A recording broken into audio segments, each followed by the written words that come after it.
David Richard here with a new video answering a question I get a lot of emails on, and that's efficiency in high school.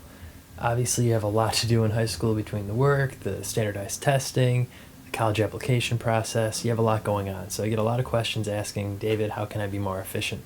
And let's get right into it. First tip is to create a space, some kind of desk space, ideally where you can get your work done. Don't work in bed. Try to limit your work maybe on the bus to things that are simply reading, so far as writing papers on when you're moving on the bus. I would rather do that work at a desk space where you can crank out work. Don't listen to music. I've done this. I've been guilty of this myself, convincing myself that I'll be more efficient if I'm grooving out to some music I like, and it simply doesn't work. Instead, maybe say you're going to work for an hour or 45 minutes and then take 15 minutes off, and in that 15 minutes you can listen to music. Which brings me to another point. On your breaks when you're studying or when you're writing, whatever you're doing, try to drink water, coffee maybe, but I would save caffeine only if you really, really need it. Eventually, if you get hooked on caffeine, if you have a cup of coffee, your 10th cup of coffee will actually make you feel a little bit more tired. It's not sustainable. Instead, if you're feeling a little groggy, take a break, drink water. Lemon water is a great way to wake you up naturally.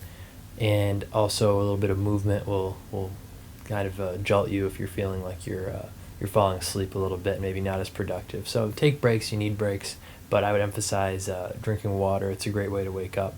And actually it's nice in high school that you have access to water fountains instead of coffee machines. In college, I feel like people drink a little bit too much coffee for their own good. If you really need to get a paper done, obviously there's a limited amount of time.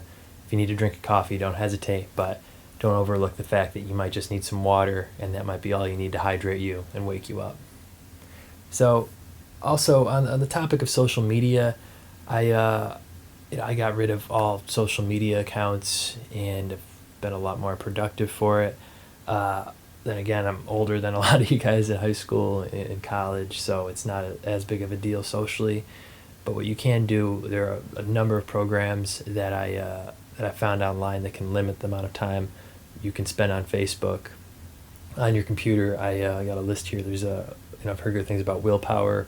Look it up, willpower, and antisocial for Macs. So far as sleeping, sleep is incredibly important. You really can't neglect it. Try not to pull an all-nighter unless you really have to do a paper. I would prefer having a heart-to-heart with your teacher, and that's actually an opportunity for you to bond with your teacher if you can just tell him, I'm swamped with work and I needed to sleep last night. I didn't want to pull an all-nighter. I thought you'd be understanding. And chances are the teacher's going to be okay with that, your honesty, and you'll probably actually grow because of that. So stick to a solid sleep cycle, and realize that little things that wake you up in the middle of the night can really jeopardize your full 8 hours of rest. So I'd suggest you have some kind of white noise, maybe a fan, and try out earplugs as well. And it might be earplugs, it's weird, a fan next to my bed, what's that? You probably already have a fan. Earplugs are $4 for a pack of 10, so try them out, and always look at everything you're doing. You're just testing, A/B testing, one thing and another. If the earplugs hurt your ears and they keep you up, well, don't do them again, don't use them, but at least give it a shot. I strongly recommend that. I want to move on to one more thing, actually. No snooze ever. Snooze, just, again, try this. Set 2 alarms, maybe 3 minutes apart in different parts of the room, and maybe one on your phone, one on a physical alarm clock, and never, ever hit the snooze. Just don't hit you're going to wake up more tired after a groggy 20 minutes of sleep, and then you're going to want to do it again because you're already groggy, you have less willpower, so no snooze ever. So far as writing papers, you can use Wikipedia to look for sources at the bottom of the Wikipedia article, and that would obviously, there's a big kind of stigma against citing a Wikipedia article. Don't do that, but you can use Wikipedia articles as a way to find more source material. Smart Googling is a great way to find more sources for your papers as well. Use double quotation marks to search for a specific phrase. You could use the cite prefix, cite, colon, to only search on a specific website. And also on Google, I suggest you look at, you search under a specific kind of setting where you can look only for PDFs. PDFs are more scholarly, and you could actually use them as a source, as opposed to a lot of the top ranked results on Google are going to be from publishers that are based on ad revenue.